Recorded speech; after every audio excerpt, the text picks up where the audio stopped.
чемпионати ҷумҳурии Тоҷикистон оид ба куштини ҷудо миёни калонсолон 2022 ҳам гузаронида шуд. ҳамакунун масъулини федератсияи ҷудо ва мураббиёну дигар намояндагони соҳа беҳтаринҳои 7 вазнро интихоб карданд ки аксарияти онҳо ҳамчун намояндагони ҷудои тоҷик дурахшиши худро дар мусобиқаҳои сатҳи ҷаҳонӣ нишон медиҳанд. мо дар ин нашри барнома ба таври мухтасар аз сатҳу сифат ва ҷараёни ин чорабинӣ бошукӯҳ шуморо ошно месозем. Ин соли рақобатҳоро қасри тенниси шаҳри Душанбе мизбонӣ мекард, ки ҷудочиёни тамоми манотиқи кишвар ба маркази маъмурии Тоҷикистон омаданд. 180 ҷудочӣ барои қаҳрамонӣ ва мавқеъ пайдо кардан рӯи гирем нерӯсанҷӣ намуданд.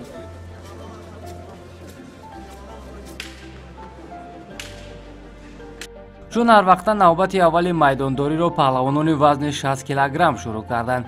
Дар дастаи вазни 60 кг 30 довталаб барои қаҳрамонӣ мубориза бурданд, ки беҳтаринҳо нишонҳои чемпионатро ба гардан овехтанд. Идибек Амиршоев аз аввалин нафароне буд, ки бо шикаст додани Муҳаммад Худоев медали биринҷии ин мусобиқаро дар вазни 60 кг ба даст овард. Муҳаммадризо Қувватов, ки як муддат дар ин вазн ба истилоҳ лидер буд, ин навбат миёни беҳтаринҳои вазни 60 кг бо Аминҷон Азизуллоев рӯи майдон баромад, вале барои нишони тилло неву барои медали дуюми биринҷӣ. баъд аз рақобати начандон тӯлонӣ Муҳаммадризо ҳарифро таслим карду дар чемпионати Тоҷикистон бо медали биринҷӣ қаноат.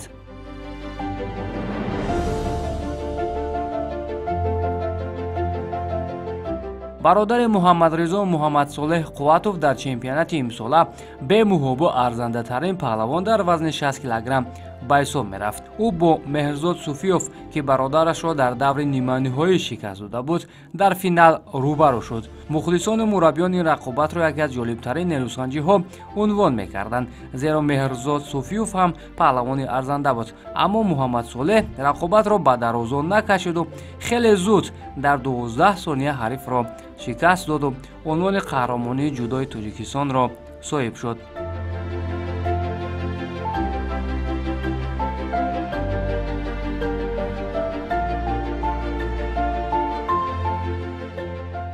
طولی 2 هفته شد که اومدم. من تمرین‌های خود رو در مسکو برگزار کردم. ما در آنجا رفته سحر و بیگاه مشق کردیم که تمرین‌های خوب داشتیم و همین سبب شد که من در اینجا اومده سزاوار جای اول شدم. من با این حریف مهرزاد صوفیف رقابت کرده بودم که من در اون مسابقه پیروز شده بودم.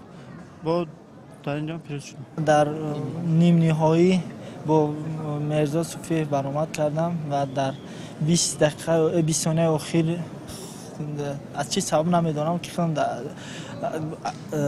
برای این مشکل در حیرت افتادم و مشق‌های من خوب بود، همه جهت خوب بودم. برای این اشتباهی کردیم. این روزا ما باید در مشق آینده این اشتباهات را برطرف کنیم و مشق‌های جسمانی بسیارتر کنیم و بخوایم که در مسابقه آینده در فینال باشیم و سزاوار جایهای نمایان گردیم.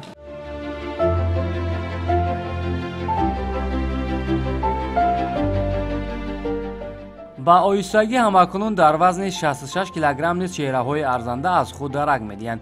фирӯз мелибоизода, эмомалӣ нуралӣ, баҳром суфиёв, абубакр шеров, шаҳбоз сайдаброров ва дигар паҳлавонон дар майдони имрӯза маҳорати хеле олӣ нишон доданд.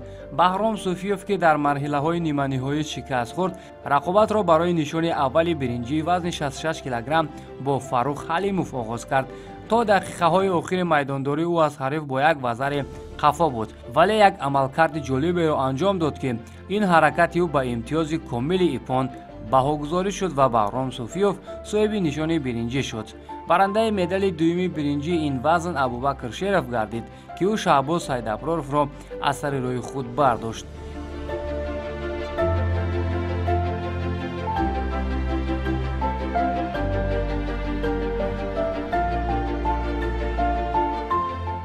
эмомалӣ нуралӣ ва фирӯз мелибоизода даъвогарони нишони тиллои вазни 66 кг буданд. вохӯрии ин ду паҳлавон хеле диданӣ сипарӣ шуд, ки баъд аз талошҳои ҳарду тараф бартарии комилро Эмомалӣ Нуралӣ соҳиб шуда, дар дақиқаҳои иловагӣ кори ҳарифро тамом карду нишони тиллои чемпионати ҷумҳурии Тоҷикистонро ба гардан овехт.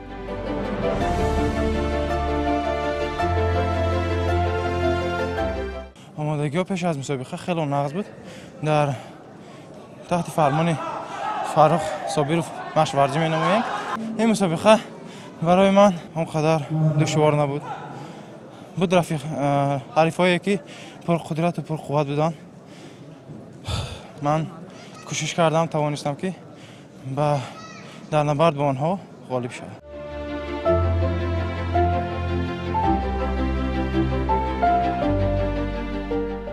در معمولترین و دشوارترین وزن یعنی 73 کیلوگرم چهره‌ها عوض می‌شوند.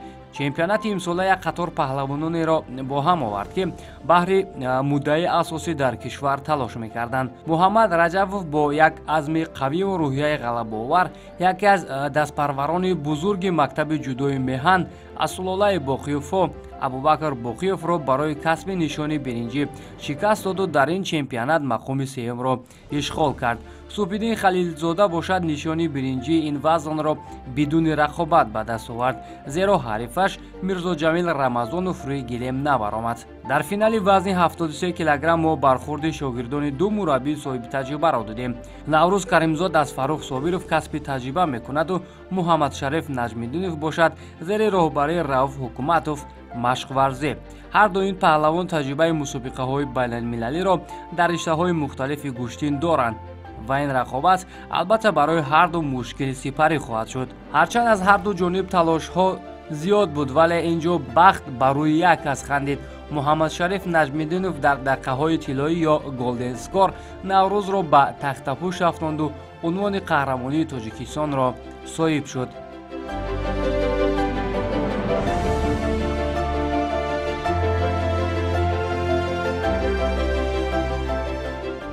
وقتی که ما با مسابقه‌های بین‌المللی رفته اشتراک میکنیم پیش از همه باید ما مشق‌های خوب پورا از جهت جسمانی و از جهت فکرانی آماده باشیم و در اونجا میتوانیم که پیشرفت باشیم و غالبیت به دست آوریم.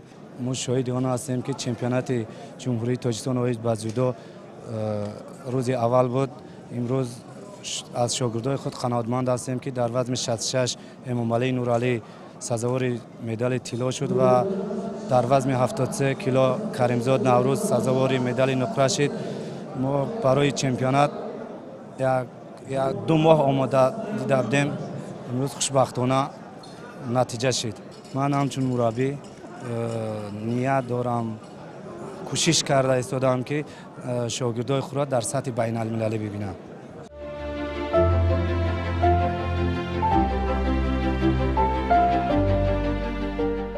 در روز اول رقابت‌ها غالبان سه وزن 60, 66, 73 کیلوگرم معین گردیده با مدال و افتخارنامه‌ها قدرشناسی شدند. آنهایی که نیروسنجی‌های ارزنده نشان دادند روی منبر فخری برآمده از پیروزیشان استقبال کردند و همزمان به قطار بهترین‌ها شامل شدند.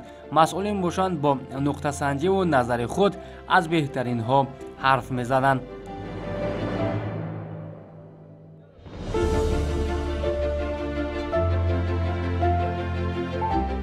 بسیار چهره‌های نو نیز ما مشاهده کردیم.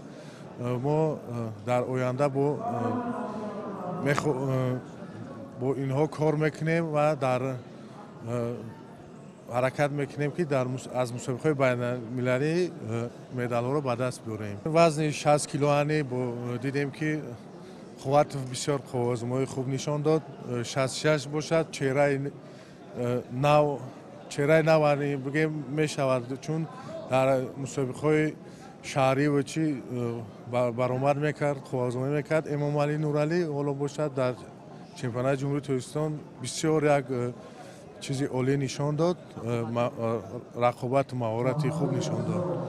و این چونین وزن 73 کیلو نجمیدینov محمد شریف که بسیار بگیم یک سطح خوبی جودو را نشان داد به ما.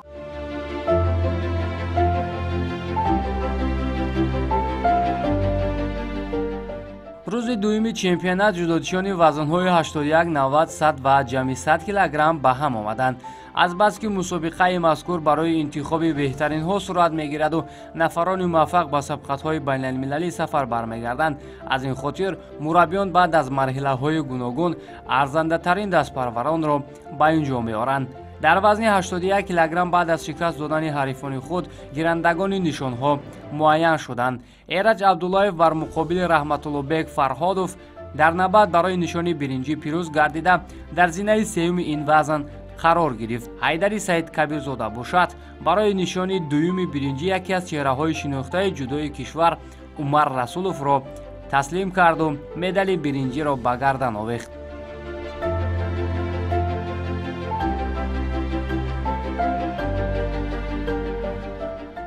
тайёрагии худро аввалан дар клуби Парвиз Собиров дидем.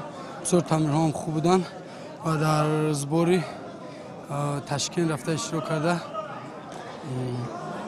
ба чемпионат тайёрӣ дида баъд омадем. рақобатҳои мо бисёр хуб гузашт. ба 4 ҳарфи худ пирӯз шуда ба полуфинал дар Муҳаммад Абдуҷалилзода бохтам. шояд тамринҳояш зиёд буд ё ин ки ҳамон чӣ хел бохтам. барои ҷои сеюм рақиби пурқуввати худ Умар Расуловро шикаст додам. ман аз мухлисони худ хеле миннатдорам ки маро дастгирӣ карданд. аввалан дастгирии мухлисо буд ки ман ба Умар Расулов дастболо шудам.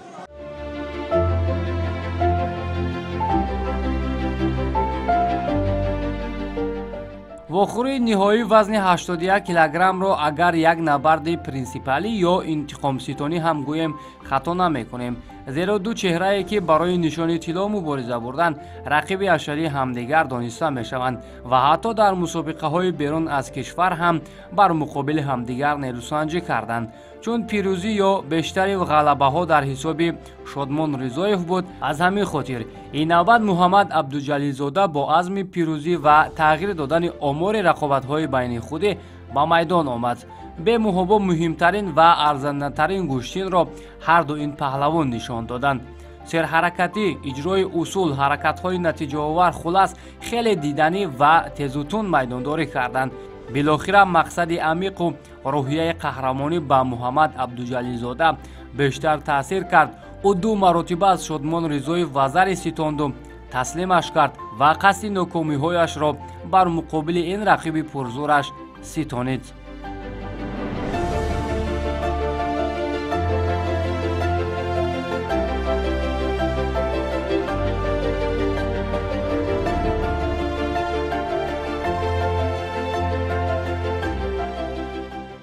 мо аслан пеш аз ба ин мусобиқот омадан бо падарам масъулиятҳои худро кардем ки дар ин дафъа ман ба ғайр аз медали тилло ягон медал ба даст навода наметавонам. ман барои ин роҳ хеле кӯшиш кардам ва аз худ боварӣ дорам ва ба тамоми мухлисонам, ба тамоми одамоне ки дастгириамон карданд ташаккури худро мерасонам. ман гуфтанам ки онҳоро дӯст медорам ва ҳам медалро мехостам ба падар модарам бахшам. Шодмон низ барои ман ҳамчун як рақиби арзанда мебошад. ҳурмати зиёд бар он кас ва ман дар чанд мусобиқа ман дар пеш аз ин мусобиқат ба ӯ бой дода будам, бохта будам ва ин дафъа ба худ тасмим мондам ки ман дар ҷумҳурии Тоҷикистон бояд рақами аввал бошам. чун рақами аввал набошам ин барои варзишгар маъне надорад ва мехоҳам зиёдтар кӯшиш кунам ва ҳамин натиҷаҳоямро дар арсаи байналмилалӣ идома диҳам ва парчами азизамро баланд бардорам.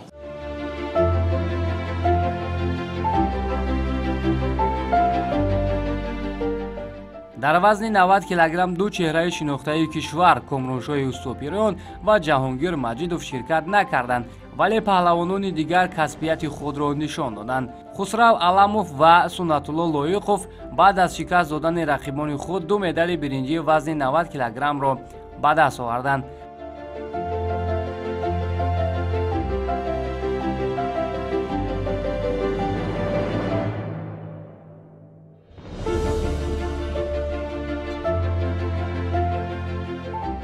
Ақназар Назаров ки қаблан дар вазни 81 килограмм нерӯсанҷӣ мекард, бори аввал дар вазни 90 килограмм ба майдон омад, ки гӯё ҳеҷ чиз дигар нашуда бошад. ӯ ба осонӣ тавонист рақибонашро шикаст дода медали тиллои ин вазнро соҳиб шавад.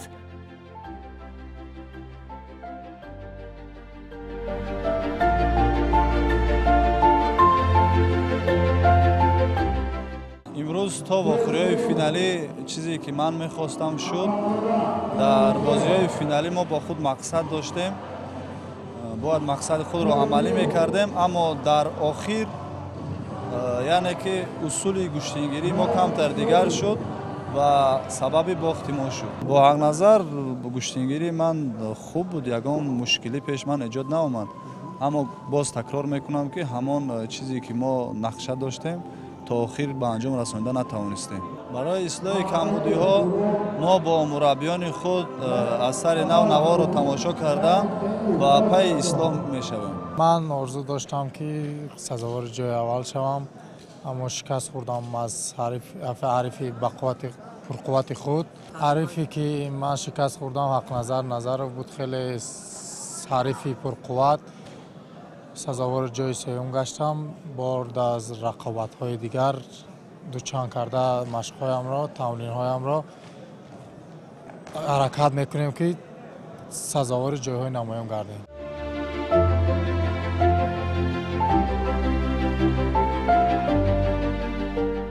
дар вазни 100 килограмм бештари вақт Сайҷалол Саидов ба мусобиқаҳои байналмилалӣ сафарбар мешуд. баъди анҷоми корномаи ӯ мунтахаби ҷудои кишвар дар чанд мусобиқаи охири байналмилалӣ бидуни ҷудочиёни ин вазн сафарбар шуданд. акнун имрӯз фурсати он расидааст ки мо дар вазни 100 килограмм беҳтаринҳоро кашф кунем. Фирдавс Насимов, Абубакри Акобир, Мансур Раҳмон, Анварзода Эмомризо, Бахтовар Бобонов ва Талобуддин Файзов беҳтаринҳои ин вазн дониста мешуданд. аз миёни ҳама довталабони вазни 100 килограмм Абубакри Акобир ва Анварзода Эмомризо ба гирифтани нишонҳои биринҷӣ даст ёфтанд. Мансур Раҳмон бошад бо Исроил Раҳимов барои нишони тилло андари майдон шуданд. нахуст Мансур Раҳмон аз ҳариф вазари ситонд ва ба зудӣ Исроил низ ҷавоб гуфт. аммо тақдири ин рақобатро шидо ҳал кард ки он ҳам бошад бар суди Мансур Раҳмон хотима ёфт. албатта ин ҷо кори доварон низ бояд таҳлил шавад ва ин нуқтаро ҳам сармураббии мунтахаби ҷудои кишвар Муҳаммадмурод Абдураҳмонов қайд кард.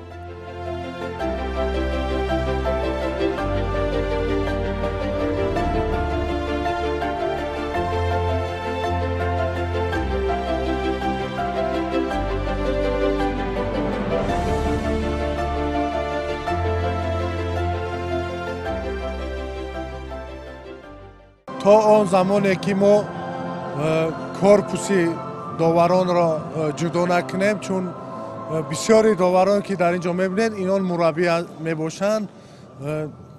مربی اگر خیلی فکر کنیم یک فکری پورای خود رو داده نمیتونه، چون ما میخواهیم که همین رو پیشنهاد کنیم با فدراسیای جودوی کشور، با کمیته جوانان و ورزش که علاهیدگی یک چی بگیم کورپوسی داورا باشد با بسیار خوبتر می شود. در این مورد ما داورایی را میخواهیم که به این دعوت نماییم که خود مستقل باشند، یعنی نه شاگرد نداشته باشند، فقط کارشان داوری باشد، مربیگی نه.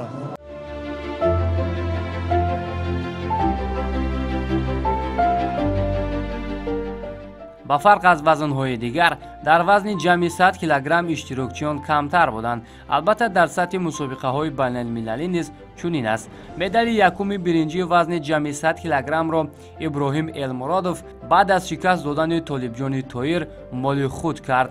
нерӯсанҷии Давлатҷон Назриев бо Суҳроб Маҳмадалиев барои медали биринҷӣ чандон ҷолибу тамошобоб сурат нагирифт. танҳо ғолибро Огоҳӣ Сеим муайян кард ва баъди хориҷ кардани Давлатҷон Назриев аз майдон Суҳроб тавонист медали биринҷиро соҳиб шавад.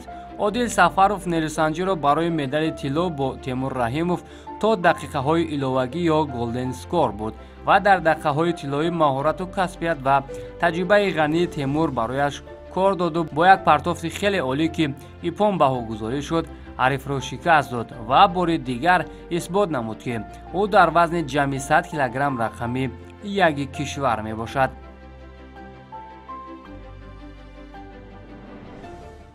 бояд ба машқҳои дастаҷамӣ ки дар дигар давлатҳо баргузор мегардад, бояд ман дар он ҷо рафта иштирок кунам, бо дигар варзишгарони берун аз кишвар қуввозмоии худро бисёртар карда таҷрибаи худро ғанӣ гардонда дар мусобиқаҳои Гранд Слам, бозиҳои Осиё, қаҳрамонии ҷаҳон медали тиллоро ба даст биёрам.